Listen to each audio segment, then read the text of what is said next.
سوال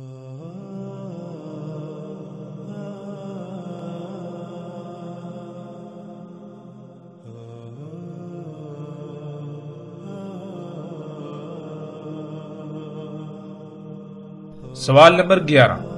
ناظرین، ایک مقام پر دجال کو دیوقامت اور بڑی جسامت والا انسان قرار دیا جاتا ہے جو لوہے کی زنجیروں میں مضبوطی سے جکڑا ہوا تھا، تو وہیں دوسری طرف دوسرے مقام پر اسے کمزور، غمگین یعنی اپنے کیے پر پچھتانے والا، کراہتا ہوا، قابل ترس انسان یا شخص قرار دیا جاتا ہے۔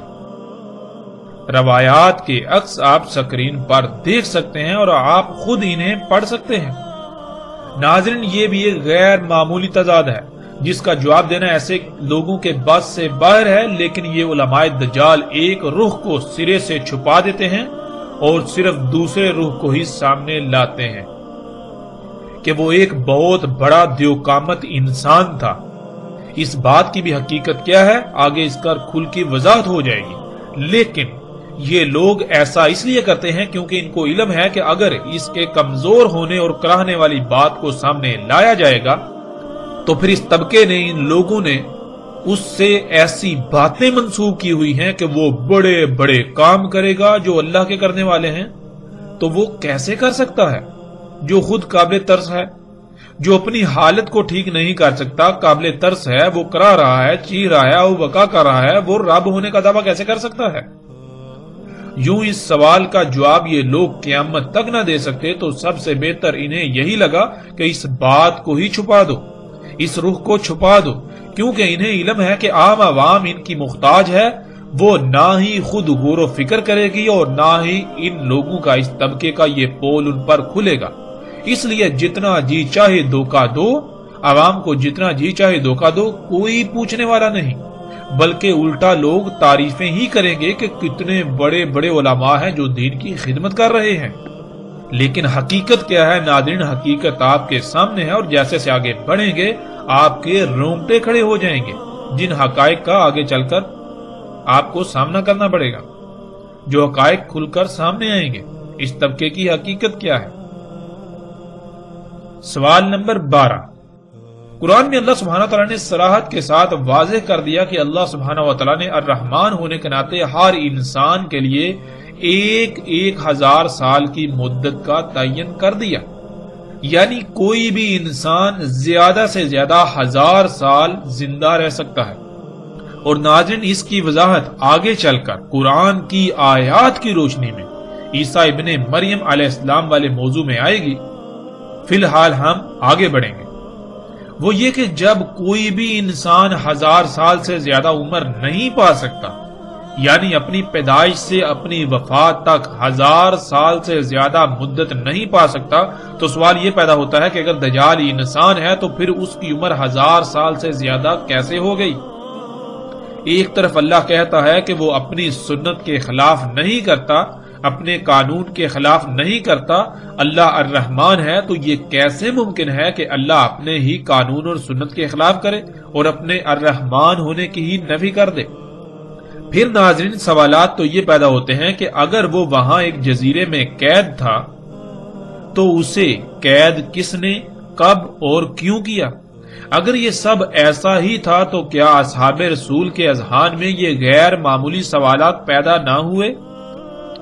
کیا انہوں نے اللہ کے نبی محمد صلی اللہ علیہ وآلہ وسلم سے ایسے سوالات نہ کیے کہ یا رسول اللہ صلی اللہ علیہ وآلہ وسلم، اس کو قید کب کیا گیا، کس نے قید کیا اور کیوں قید کیا، اسے قتل ہی کیوں نہ کر دیا گیا؟ کیونکہ جس نے قید کیا اسے اس کی حقیقت کا علم تھا تو قید کیا نا۔ اور پھر جب کہ وہ وہاں قید تھا تو اصحاب رسول ابن سیاد کے دجال ہونے کی قسمیں کیوں کھاتے تھے؟ یعنی کہ جب صحابہ کرام کو یہ پتا ہے کہ دجال تو ایک جزیرے پر قید ہے جو کہ آخری دور میں نکلے گا، آزاد کیا جائے گا، تو اس کے باوجود وہ اپنی زندگیوں میں اس وقت ابن سیاد کے دجال ہونے پر قسمیں کیوں کھا رہے ہیں؟ پھر ابن سیاد تو یثرب میں ہی پیدا ہوا تھا، جسے آج یہ لوگ مدینہ کہتے ہیں، اور انہی کے سامنے پلا بڑا۔ کیا انہیں یہ سب علم نہیں تھا کہ دجال تو ایک جزیرے میں پہلے سے قید ہے اور دجال تو مدینہ اور مکہ میں داخل نہیں ہو سکتا، لیکن ابن سیاد مدینہ میں پیدا ہوا، اس کی موت ہوئی اور مکہ میں بھی آتا جاتا ہے۔ ناظرین، کیا کبھی آپ نے ان پہلوؤں پر غور کیا؟ کبھی آپ نے غور و فکر کیا، یا پھر آپ آنکھیں بند کر کے اسی علماء دجال طبقے کے پیچھے بھاگ رہے ہیں؟ یہ جدھر جدھر آپ کو لے جا رہے ہیں، آپ ان کے پیچھے ادھر ادھر چلے جا رہے ہیں اپنی آنکھیں بند کر کے۔ کیا کبھی آپ نے غور کیا اس کا انجام کیا ہوگا؟ آپ کس کا نقصان کر رہے ہیں؟ ناظرین، آپ کسی کا نقصان نہیں کر رہے، صرف اور صرف اپنا ہی نقصان کر رہے ہیں۔ جب وقت آئے گا تب سوائے پچھتاوے کے کچھ نہیں رہے گا۔ آج وقت ہے، خدارا اپنی آنکھیں کھولیے، ورنہ بعد میں ہلاکت کے سوا کچھ سامنے نہیں آئے گا۔ آگے بڑھتے ہیں ناظرین، سوال نمبر 13۔ ناظرین، جب یہ واقعہ مدینہ کا ہے اور ایسے موقع کا ہے جب مدینہ کے تقریباً تمام انصار و مہاجرین موجود تھے، تو کیا صرف فاطمہ بنت قیس ہی ایسی تھی کہ جن کو یہ روایت یاد رہی؟ حالانکہ یہ تو ایک ایسا واقعہ تھا جو نہایت عجیب و غریب تھا، اور اس کو کبار اصحاب رسول کو ضرور بیان کرنا چاہیے تھا، لیکن ہمیں ایسا کچھ نہیں ملتا۔ صرف ایک ہی عورت سے یہ واقعہ منسوب ہمیں ملتا ہے۔ آخر اس کی وجہ کیا ہے؟ سوال نمبر 14۔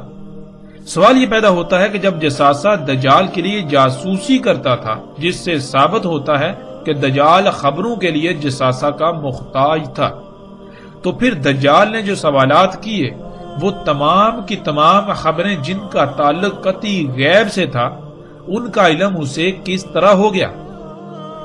جیسا کہ ایسے نظریات سے تو بالکل واضح ہو جاتا ہے کہ ایسے تمام کے تمام لوگوں کے نزدیک جو دجال کو ایک معین شخصیت اور وہاں جزیرے پر قید سمجھتے ہیں، ان کے نزدیک ایک شخص جو کہ دجال ہے وہ بھی علم غیب رکھتا ہے، علم غیب رکھتا تھا۔ تو دوسری طرف انہی لوگوں کا عقیدہ یہ ہے کہ غیب کا علم اللہ کے سوا کسی کو نہیں، تو پھر دجال جب کہ ایک انسان ہے تو اسے غیب کا علم کہاں سے ہو گیا؟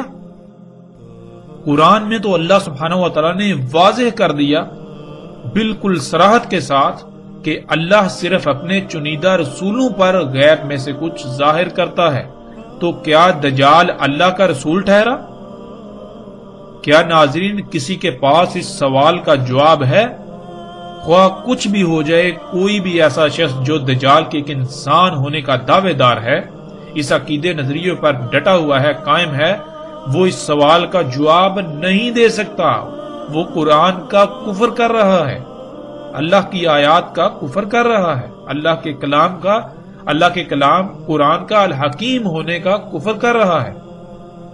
پھر ناظرین سوال نمبر 15۔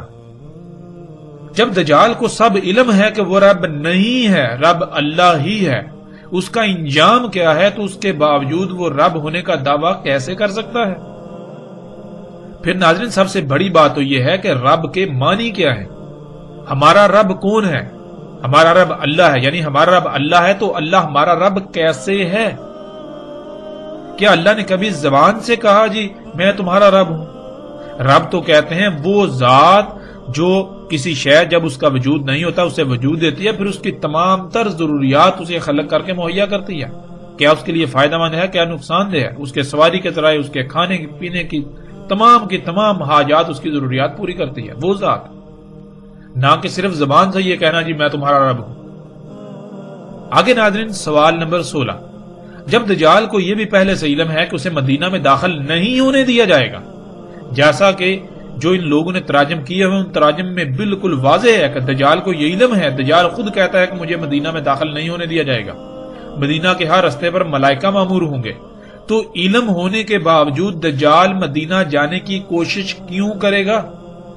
یعنی ناظرین اگر آپ کو یہ یقین ہو، آپ کو پہلے سے یہ بتا دیا جائے کہ آپ یہ کام نہیں کر سکتے، یہ ممکن نہیں، اور آپ خود تسلیم کر رہے ہوں کہ آپ یہ کام نہیں کر سکتے، آپ خود تسلیم کر، اس کے باوجود آپ وہی کام کیوں کریں گے؟ کیا اس کا کوئی جواب ہے؟ سوال نمبر 17۔ جساسہ نے اس جزیرے پر موجود محل میں جانے کو کہا جس میں دجال قید تھا۔ یہاں سوال یہ پیدا ہوتا ہے کہ کیا کسی جزیرے پر تعمیر شدہ محل موجود ہے اور پھر یہ بھی نہیں کہا جا سکتا کہ اللہ نے اس محل کو دنیا کے انسانوں سے چھپا کر رکھا ہے، کیونکہ اصل بات تو یہ سامنے آتی ہے کہ اس جزیرے تک کسی کی رسائی نہیں، اور اگر کسی کی رسائی ہو جائے تو وہ نہ صرف اس محل کو دیکھ سکتا ہے بلکہ اس میں داخل بھی ہو سکتا ہے۔ جیسے وہ لوگ جو اس جہاز میں سوار تھے اور اس جزیرے تک پہنچ گئے، اور آج زمین کا ایک ایک انچ ایسا نہیں ہے کہ جو انسان کی نظروں کے سامنے نہ ہو۔ اوپر سیٹلائٹ گھوم رہی ہے جو پل پل پوری زمین کے انگ انگ کی تصاویر بنا رہی ہے، اور اسی سیٹلائٹ کے بنائے ہوئے نقشے کو نہ صرف آج لوگ دیکھتے ہیں، استعمال کرتے ہیں، بلکہ وہ دنیا کا واحد مصدقہ ترین نقشہ ہے جسے گوگل ارتھ کا نام دیا جاتا ہے۔ سمندروں میں کوئی چھوٹے سے چھوٹا بھی جزیرہ ایسا نہیں ہے جس پر آج انسان جا نہ چکا ہو۔ اس کے باوجود نہ ہی کوئی ایسا محل کہیں ملتا ہے، اور نہ ہی کوئی ایسا شخص، اور نہ ہی کوئی ایسا جانور جسے جساسا کا نام دیا گیا۔ تو ناظرین، آخر ایسا کیوں؟ آخر وہ جزیرہ آج کہاں گیا؟ وہ محل کہاں گیا؟ اور اس میں قید دجال کہاں گیا؟ آج جب کوئی ایسا محل کہیں موجود ہی نہیں، اور اگر تھا تو پھر بغیر کسی شک و شبے کے ظاہر ہے محل تباہ ہو چکا، اور دجال نہ جانے کب کا آزاد ہو چکا۔ اور پھر حقیقت اگر یہی ہے تو پھر وہ دجال کہاں گیا؟ وہ دجال تو پھر آ کر بھی جا چکا، تو پھر کس دجال کا آج بھی انتظار کیا جا رہا ہے؟ اس روایت کی بنیاد پر دجال کو انسان ثابت کرنے اور انسان ہونے کا عقیدہ رکھنے والوں کی بھی حقیقت کھل کر آشکار ہو جاتی ہے کہ وہ محض نہ صرف خود کو دھوکے میں مبتلا کیے ہوئے ہیں بلکہ اکثریت کو بھی اسی دھوکے میں مبتلا کر کے ان کی دنیا اور آخرت تباہ کر رہے ہیں۔ ناظرین، اس روایت پر مزید کئی سوالات پیدا ہوتے ہیں اور اعتراضات سامنے آتے ہیں جن کی تعداد بہت زیادہ ہے، لیکن ہم صرف انہی سوالات پر اکتفا کرتے ہیں۔ یہ ایسے اعتراضات ہیں، ایسے سوالات ہیں کہ ان کو دور کرنا ناممکن ہے، ان کے جوابات دینا ناممکن ہے۔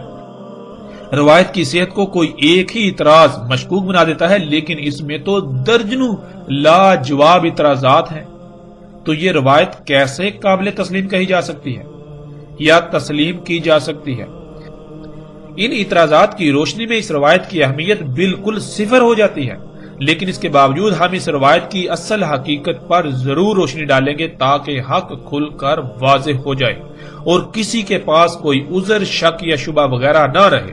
کوئی یہ نہ کہے کہ انہوں نے ان اعتراضات کی بنیاد پر اس روایت کو بالکل سرے پر کر دیا، ایک سائڈ پر کر دیا، کیونکہ ان کے پاس اصل بات کا جواب نہیں تھا۔ یعنی کہ ہم کسی کے پاس الحمدللہ ایسا کوئی بہانہ بھی نہیں رہنے دیں گے۔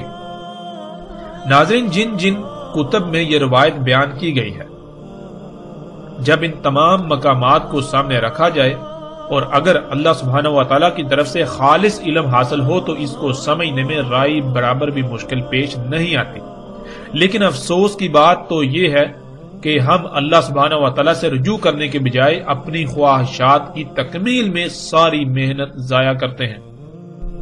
لوگ حق کی تلاش کی بجائے جو ان کے اپنے نظریات ہوتے ہیں، جو ان کے اپنے عقائد ہوتے ہیں، انہیں علم ہوتا ہے کہ یہ باطل نظریات و عقائد ہیں، اس کے باوجود وہ اپنے باطل نظریات کو ہی حق ثابت کرنے اور دوسروں پر زبردستی مسلط کرنے کی کوشش میں لگے رہتے ہیں۔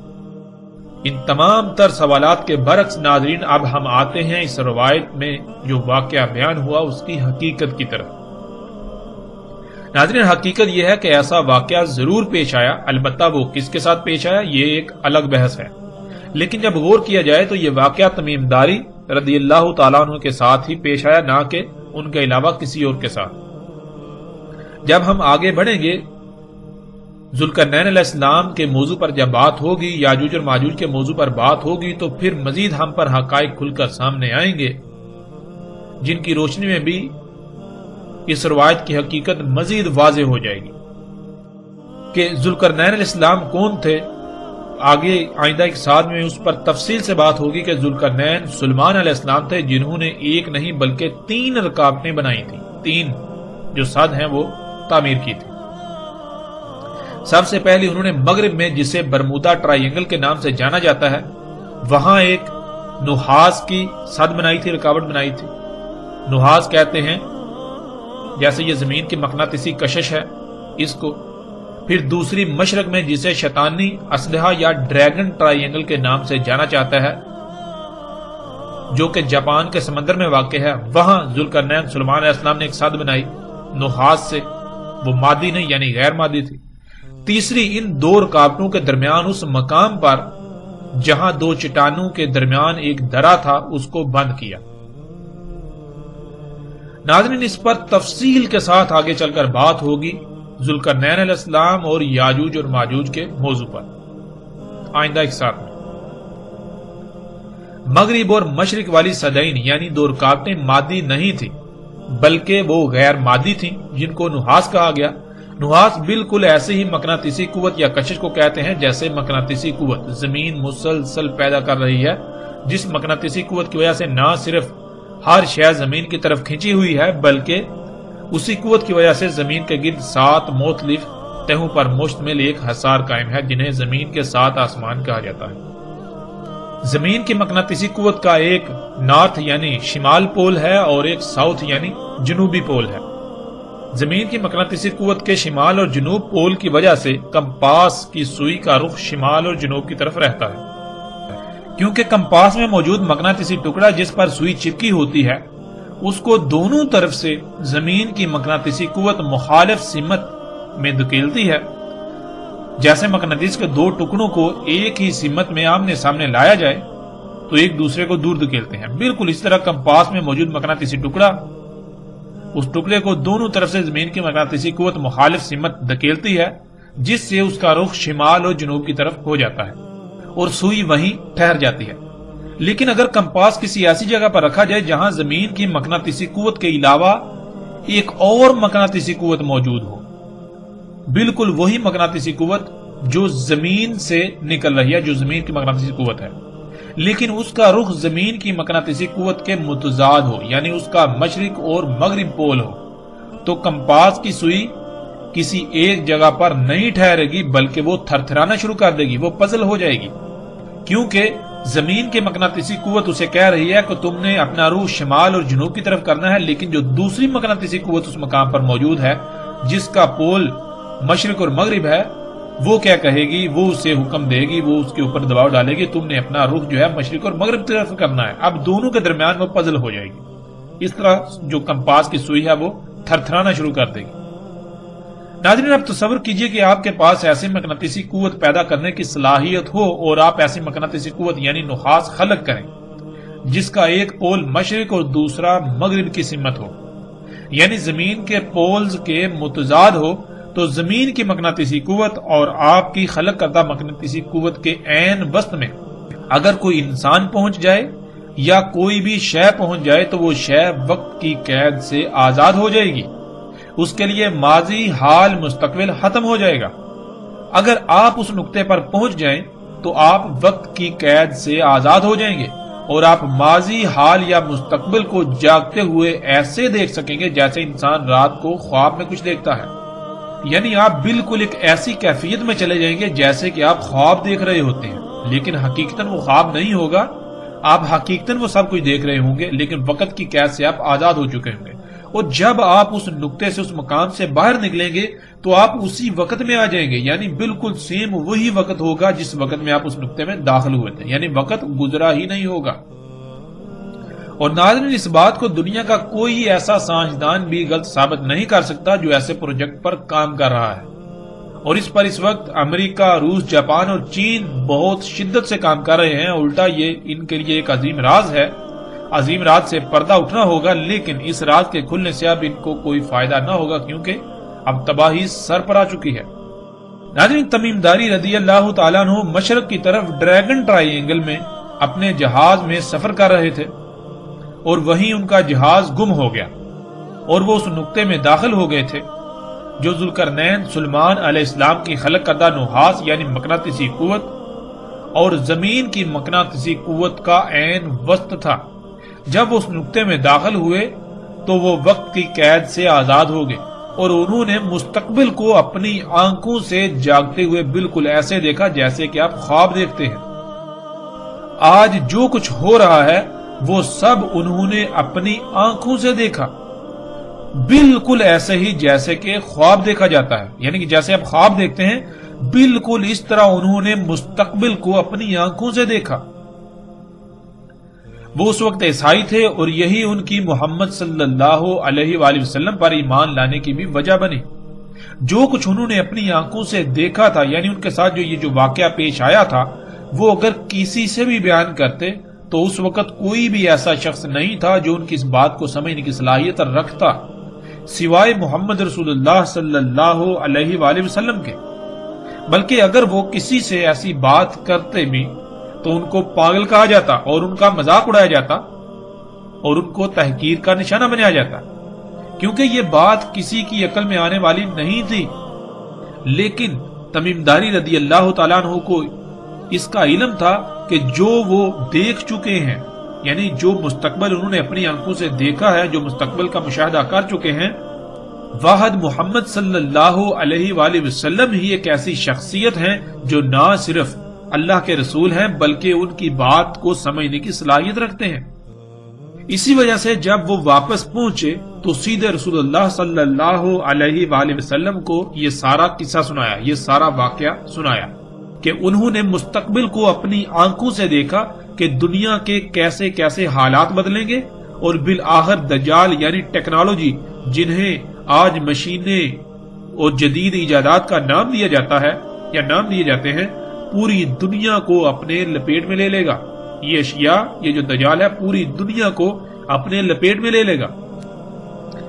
رسول اللہ صلی اللہ علیہ وآلہ وسلم یہ سارا واقعہ سننے کے بعد تمیم داری رضی اللہ تعالیٰ عنہ کو سب کے سامنے لائے اور ان کو سب کے سامنے واقعہ بیان کرنے کا کہا۔ لیکن اس سے پہلے رسول اللہ صلی اللہ علیہ وآلہ وسلم نے ان کو بتا دیا تھا کہ کیسے الفاظ استعمال کرنے ہیں، کیونکہ اگر جو کچھ دیکھا تھا وہ سب ویسے ہی بیان کیا جاتا تو کسی کی بھی عقل میں بات نہ آتی، کیونکہ اس وقت آج ان ایجادات کے بارے میں تصور کرنا بھی محال تھا۔ اس لیے اس سارے واقعے کو کیسے بیان کرنا ہے، کیسے الفاظ استعمال کرنے ہیں، رسول اللہ صلی اللہ علیہ وآلہ وسلم نے وہ تمام الفاظ تمیم داری رضی اللہ تعالیٰ عنہ کو بتائے، یعنی کہ بالکل ایسے ہی جیسے کہ ماضی میں بہت کچھ ہوا، بہت بڑے بڑے واقعات ہوئے، لیکن قرآن میں اللہ سبحانہ و تعالیٰ نے ان واقعات کو اپنے الفاظ میں بیان کیا۔ مثال کے طور پر جب قرآن یہ کہتا ہے کہ وہ جو قوم تھی جہاں ذوالقرنین علیہ السلام گئے تھے، جن کو یاجوج اور ماجوج سے بچانا تھا، وہ قوم تو کسی بھی قسم کی کوئی بات سمجھنے کی صلاحیت ہی نہیں رکھتی تھی، وہ بات سمجھنے کے قریب ہی نہیں تھی۔ لیکن اس کے برعکس قرآن میں کیا لکھا ہے؟ قرآن میں تو بالکل واضح لکھا ہے، قالوا یا ذوالقرنین ان یاجوج و ماجوج مفسدون فی الارض، انہوں نے کہا کہ ذوالقرنین، یاجوج اور ماجوج جو ہیں وہ تو زمین میں فساد کرتے ہیں۔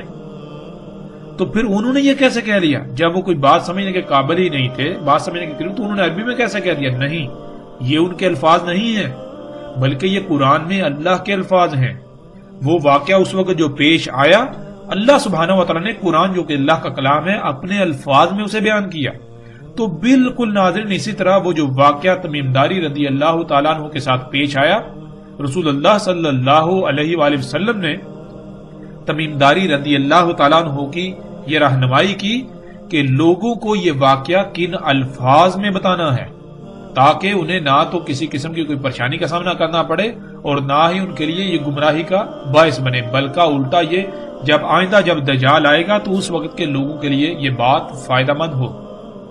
اور ناظرین روایت میں استعمال ہونے والے الفاظ یہ سب حقیقت کھول کر بیان کرتے ہیں، جن کا آگے صراحت کے ساتھ ذکر آئے گا۔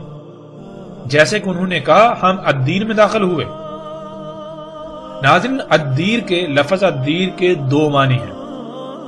اس کا ایک معنی ہے ایسا نقطہ یا مقام جو کسی شے کو تسلسل کے ساتھ اچانک انتہائی تیز رفتار سے باہر نکال دے، مثلا جیسے بندوق سے فائر کیا جاتا ہے تو گولی کے خول سے اچانک اس کا سکہ انتہائی تیز رفتاری سے باہر نکل جاتا ہے اور مسلسل آگے سفر کرتا ہے۔ اور ناظرین لفظ الدیر کے دوسرے معنی ہیں ہر طرف سے بند ایک سرنگ کے، یعنی کہ ہر طرف سے بند جیسے کوئی غار ہوتا ہے، لمبا غار، لمبائی پر مشتمل، جیسے کوئی سرنگ ہوتی ہے جو ہر طرف سے بند ہو۔ اب ناظرین یہاں ہم پہلے معنی کو لیں گے اور اس کے بعد آگے جا کر دوسرے معنی کو بھی لیں گے۔ الدیر یہی وہ مقام تھا جہاں جہاز گم ہونے کے بعد وہ پہنچے، اور اس مقام نے انہیں اچانک باہر نکال دیا، یعنی وہ وقت کی قید سے آزاد ہو گئے، وقت کی قید سے نکل گئے۔ جیسے آپ جب رات کو سوتے ہیں، ناظرین جب غور کریں، جب آپ رات کو سوتے ہیں تو آپ ایک خواب دیکھتے ہیں، خواب کے اندر آپ سالوں کی زندگی گزارتے ہیں، یعنی کہ آپ دیکھیں کہ آپ خواب میں بادشاہ بن گئے، کسی ملک کے سربراہ بن گئے، یا آپ جہاز اڑا رہے ہیں، یا آپ کوئی بھی کام کر رہے ہیں، تو خواب میں آپ ایک لمبی زندگی جی رہے ہوتے ہیں۔ خواب میں آپ دیکھتے ہیں کہ خواب میں آپ کئی سال کا وقت گزارتے ہیں، لیکن جب آپ کی آنکھ کھلتی ہے تو حقیقت کیا نکلتی ہے کہ صرف چند لمحے ہی ابھی گزرے ہوئے ہوتے ہیں، یعنی کہ چند لمحوں میں آپ نے سالوں پر محیط وقت کو ایسے دیکھا جیسا کہ آپ کے ساتھ وہ پیش آ رہا تھا، آپ اس میں موجود تھے۔ ناظرین بالکل اسی طرح الدیر کہتے ہیں ایسے مقام کو، جب آپ ایسے مقام پر پہنچیں تو آپ یہ جو دنیاوی شعور ہے اس سے نکل کر دوسرے شعور میں چلے جائیں، جیسے خواب میں ہوتا ہے۔ آپ چارپائی پہ ہوتے ہیں، سوتے ہیں، تو جب خواب میں بالکل اسی طرح ہو، وہ مقام جو آپ کو ایسی حالت میں دھکیل دے، ایسی حالت میں لے جائے۔ تو ناظرین تمیم داری رضی اللہ تعالیٰ عنہ جب جہاز کے گم ہونے کے بعد اس مقام پر پہنچے تو وہ وقت کی قید سے آزاد ہو گئے، یعنی کہ جیسے آپ خواب دیکھتے ہیں بالکل اسی طرح انہوں نے مستقبل کو اپنی آنکھوں سے دیکھا، بالکل ایسے دیکھا جیسے کہ اسی وقت میں وہ موجود ہیں، یعنی جیسے آپ خواب دیکھتے ہیں بالکل عین اسی طرح انہوں نے مستقبل میں آنے والے تمام حالات و واقعات کو دیکھا۔ انہوں نے مستقبل کی 14-15 صدیوں کا مشاہدہ کیا جیسے آپ خواب دیکھتے ہیں۔ انہوں نے اس وقت سے لے کر دجال تک کا وقت اپنی آنکھوں سے دیکھا کہ دنیا میں کیا کیا تبدیلیاں رونما ہوں گی، کہ کون کون سی وجوہات دجال کے نکلنے کا باعث بنے گی۔ دجال جو کہ ہر لحاظ سے واضح ہو چکا کہ یہ ٹیکنالوجی ہے، یہ موجودہ ایجادات ہیں، یہ دجال ہے جنہیں انسان اپنے لیے مسیحا یعنی فائدہ مند سمجھتا ہے، آسائشیں سہولتیں سمجھتا ہے، لیکن در حقیقت یہ تمام ایجادات مسیحا نہیں ہے، بلکہ انہی کی وجہ سے دنیا آج ہر طرح کے عذابوں، زلزلوں، سیلابوں، طوفانوں، بیماریوں، تباہیوں، مصیبتوں اور طرح طرح کی آزمائشوں کا شکار ہے، اور اسی کی وجہ سے ساتھ آئے گی، یعنی وہ عظیم زلزلہ آئے گا کہ جس میں تمام کے تمام انسان مارے جائیں گے اور زمین جہنم بن جائے گی۔ رسول اللہ صلی اللہ علیہ وآلہ وسلم کے الفاظ میں انہوں نے اس سارے واقعے کو یوں بیان کیا جسے ہم ایک مثال سے سمجھ لیتے ہیں۔ مثلا کچھ لوگ ہیں جو پہلی بار 1 سے 100 تک گنتی سیکھ رہے ہیں۔ ناظرین تصور کریں باقی سب ابھی 60 پر ہیں، یعنی 60 تک گنتی سیکھ پائے، لیکن آپ ان میں سب سے پہلے 100 تک گنتی سیکھ لیتے ہیں، یعنی کہ آپ نے 100 تک سیکھ لی۔ باقی لوگ ابھی 60 تک پہنچے لیکن آپ 100 تک پہنچ گئے۔ اب آپ اس کو یوں بیان کرتے ہیں کہ میں نے اپنی تعلیم کا سفر کیا، میں نے اپنی تعلیم کا سفر شروع کیا اور کافی آگے گیا تو میری کسی سے ملاقات ہوئی۔ میں نے اس سے پوچھا کہ تم کون ہو؟ اس نے جواب دیا میں 100 ہوں، یعنی 100 کا ہندسہ ہوں، اور ان قریب میں تمہارے سامنے آ جاؤں گا۔ اب 100 کا ہندسہ یہ بتاتا ہے کہ وہ کب تک سامنے آئے گا، یعنی کیا کیا اس سے پہلے ہونا لازم ہے کہ وہ اس کے بعد سامنے آئے گا۔ 100 کا ہندسہ اب آپ سے پوچھتا ہے کیا تم نے سکول میں داخلہ لے لیا؟ اب آپ جواب دیتے ہیں ہاں۔ اب وہ پھر آپ سے سوال کرتا ہے کیا حقیقتاً ایسا ہو چکا، یعنی آپ داخلہ لے چکے؟ آپ آگے سے جواب دیتے ہیں ہاں ایسا ہو چکا، میں سکول میں داخلہ لے چکا۔ اس نے پھر پوچھا کیا 1 آ گیا؟ آپ نے کہا ہاں وہ تو آ چکا۔ اس نے پھر پوچھا کہ 10 آ گیا؟ آپ نے جواب دیا ہاں 10 بھی آ چکا۔ اس نے پھر سوال کیا کیا 60 آ گیا؟ آپ نے جواب دیا ہاں وہ بھی آ چکا۔ اس نے پھر پوچھا کیا 70 آ گیا؟ اب آپ نے جواب دیا کہ نہیں وہ ابھی تک نہیں آیا۔ تو اس نے کہا کہ اب ان قریب وہی آئے گا، یعنی کہ اب ان قریب 70 آئے گا، اس کے بعد 80 آئے گا، پھر اس کے بعد 90 آئے گا۔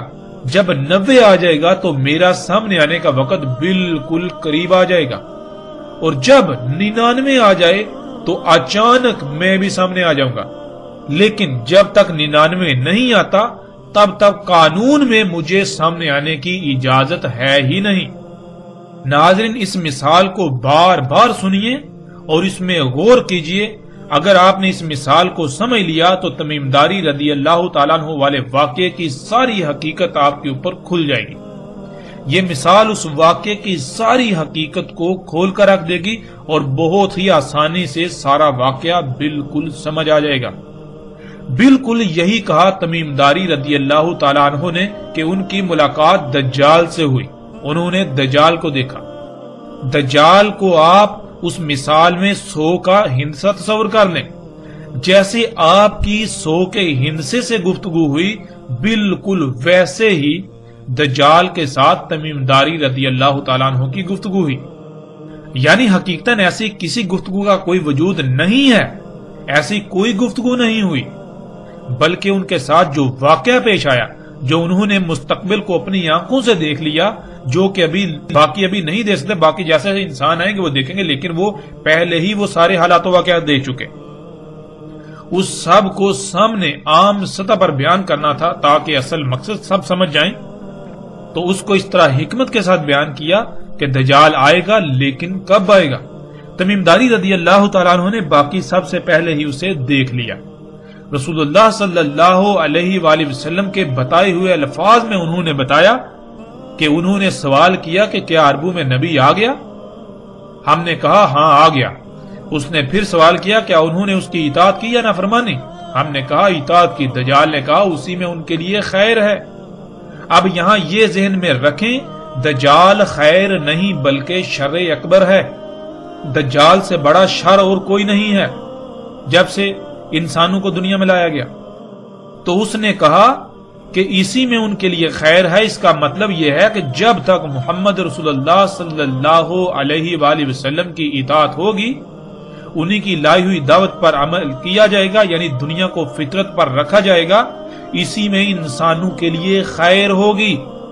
دجال نہیں نکل سکے گا جب تک رسول اللہ صلی اللہ علیہ وسلم کی دعوت کے مطابق دنیا کو فطرت پر رکھا جائے گا تو دجال نہیں نکل سکے گا، جس سے لوگوں کو نقصانات نہیں ہوں گے۔ دجال تب ہی نکلے گا جب محمد رسول اللہ صلی اللہ علیہ وآلہ وسلم کی نافرمانی کی جائے گی، جب اس دین کو چھوڑ دیا جائے گا جو محمد رسول اللہ صلی اللہ علیہ وآلہ وسلم نے واضح کیا تھا، دین فطرت۔ محمد رسول اللہ صلی اللہ علیہ وآلہ وسلم نے اور اللہ نے قرآن میں دنیاوی مال و متاع کو دھوکے کا سامان قرار دیا اور اس کے قریب بھی جانے سے منع کر دیا اور اس سے دور رہنے کا بار بار حکم دیا۔ جب تک انسان ایسا کریں گے تب تک وہ اس دنیاوی مال و متاع کے دجل سے بچے رہیں گے، اور جب وہ اس کے پیچھے پڑیں گے تو ایسے دجال کا شکار ہوں گے کہ حق کو سمجھنا ناممکن کے قریب تر ہو جائے گا۔ دنیا میں آنے کا مقصد کیا ہے؟ سب کے نزدیک دنیاوی مال و متاع، جس کو اللہ نے قرآن میں دھوکہ کہا، اسی کا حصول بن جائے گا۔ رسول اللہ صلی اللہ علیہ وآلہ وسلم نے بتا دیا تھا کہ کب تک ان کی اطاعت کی جائے گی، جیسے کہ اطاعت کرنے کا حق ہے۔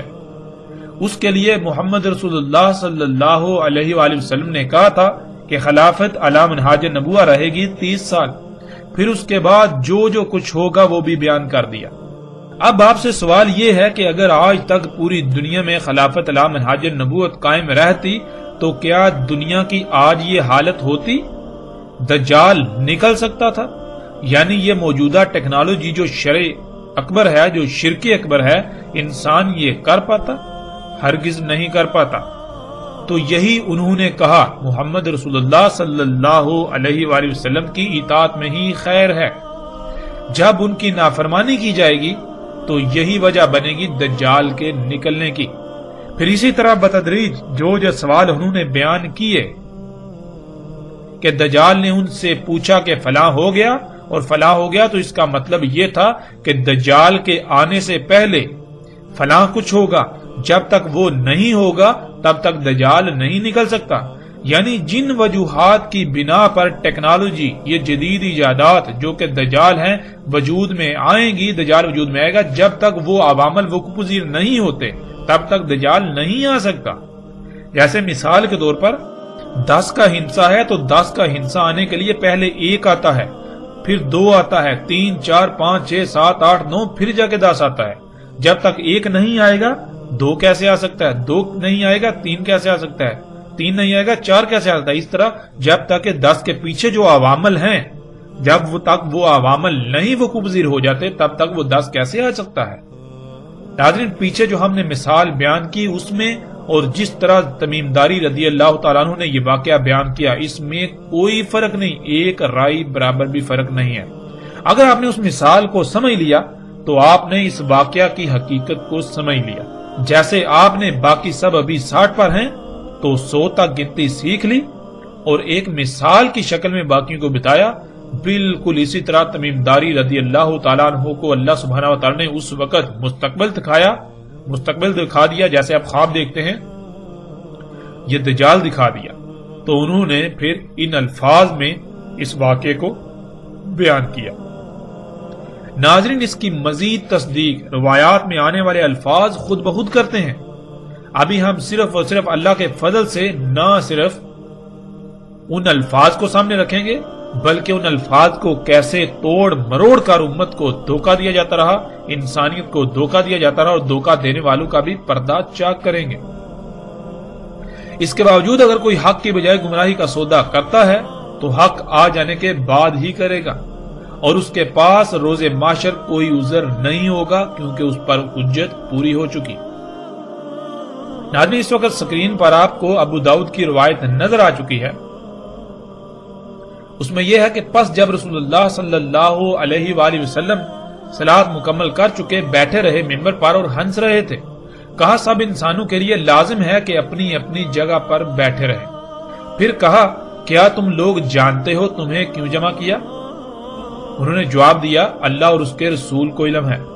رسول اللہ صلی اللہ علیہ وآلہ وسلم نے کہا میں نے تمہیں رہب یا رغبت دلانے کے لیے جمع نہیں کیا، اور لیکن تمہیں اس لیے جمع کیا کہ تمیم داری ایک نصرانی شخص تھے، پس وہ میرے پاس آئے، پس میری بیعت کی اور خود کو میرے حوالے کر دیا، یعنی سرنڈر کر دیا، اور مجھے بیان کیا ایک حادثہ، یعنی ایک واقعہ جو اس کے ساتھ پیش آیا، اس نے وہ میرے ساتھ بیان کیا جو بالکل ویسا ہی ہے جیسا میں تم سے بیان کر چکا ہوں دجال کے بارے میں۔ یعنی یہاں یہ بات بالکل واضح ہو جاتی ہے کہ رسول اللہ صلی اللہ علیہ وسلم یہ کہہ رہے ہیں کہ تمیم داری رضی اللہ تعالیٰ کے ساتھ جو حادثہ پیش آیا، یعنی جو واقعہ پیش آیا، وہ بالکل ویسا ہی ہے جیسا میں تم سے بیان کر چکا ہوں دجال کے بارے میں۔ یعنی کہ دجال کے بارے میں جو تمہیں جو کچھ بتا چکا ہوں، بالکل وہی سب کچھ تمیم داری رضی اللہ تعالیٰ کے ساتھ وہ پیش ہے، ان کے ساتھ یہ واقعہ پیش ہے، انہوں نے سب دیکھا۔ انہوں نے مجھے بتایا کہ وہ سوار تھے سمندری کشتی میں لخم اور جزام کے 30 افراد کے ساتھ، بس انہیں آ لیا لہر انہیں، اور مہینہ بھر موجوں میں گرے رہے، اور سورج کے غروب ہونے کے وقت ایک جزیرے کی طرف جا لگے۔ پس چھوٹی کشتی میں سوار ہوئے، پس داخل ہوئے جزیرے میں، انہیں ملا دابا، بڑی دم والا اور بہت زیادہ الشعر والا، یعنی ہر طرف سے پینٹ کی تہ چڑھا ہوا۔ انہوں نے کہا ویل ہو تیرے لیے، کون ہے تو؟ اس نے جواب دیا میں جساسا ہوں، اس شخص کی طرف چلو جو اس ہر طرف سے بند سرنگ میں ہے، پس اس میں کچھ شک نہیں اسے تمہاری خبر کی شدید چاہت ہے۔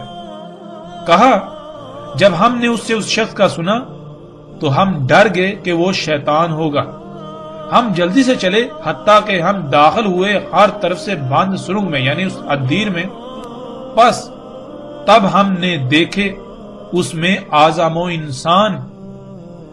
ناظرین، لفظ انسان کے نیچے 2 زیریں ہیں، اور یہ عربی کا اصول ہے کہ جب بھی کسی لفظ کے نیچے 2 زیریں آتی ہیں تو وہ جمع کا صیغہ بن جاتا ہے، اس میں پھیلاؤ آ جاتا ہے، جس کے معنی ایک نہیں زیادہ انسانوں کے ہیں۔ اور اعظموں کا مادہ عین زوئے میم یعنی عظامہ ہے، جس کے معنی ہڈی کے ہیں۔ ہڈی میں قوت، سختی اور مضبوطی پائی جاتی ہے، اور ہڈی جسم میں پائی جاتی ہے۔ اگر جسم سے تمام کی تمام ہڈی نکال لی جائے تو جسم بے وقت و بے حیثیت ہو جاتا ہے۔ اعظم انسان کہتے ہیں ایسے انسانوں کو جو غیر معمولی قوت، طاقت، سختی، مضبوطی کے حامل ہوں۔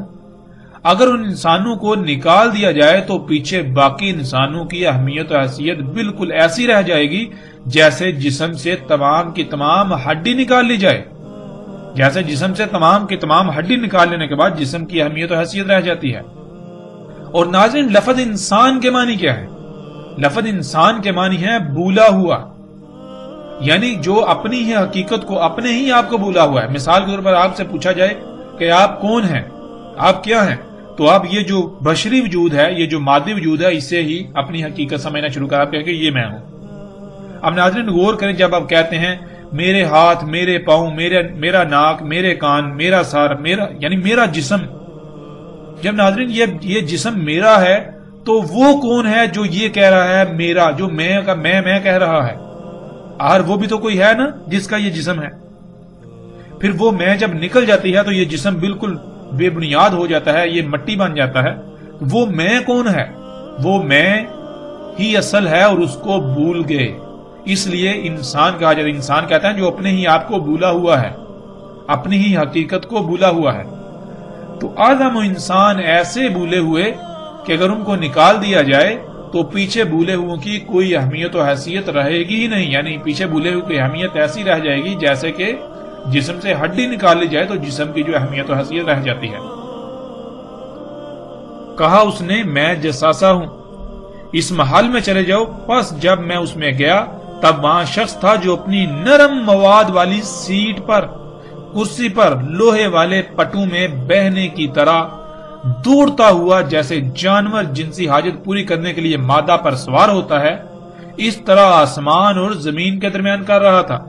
یعنی بہنے کی طرح دوڑتا ہوا آتا تھا اور اپنی اگلی ٹانگیں اٹھا کر آسمان پر چڑھ جاتا، آسمان پر سوار ہو جاتا اور پھر اسی طرح واپس زمین پر اتر آتا تھا۔ پوچھا اس سے کون ہے تو؟ پس اس نے جواب دیا میں دجال ہوں۔ ناظرین، روایات سے یہ بات ثابت شدہ ہے کہ بعض صحابہ رضوان اللہ نے کہا کہ جساسہ وہی دابہ ہے جس کا ذکر قرآن میں ہے، یعنی زمین سے نکلنے والا انسان کا خلق کردہ دابہ۔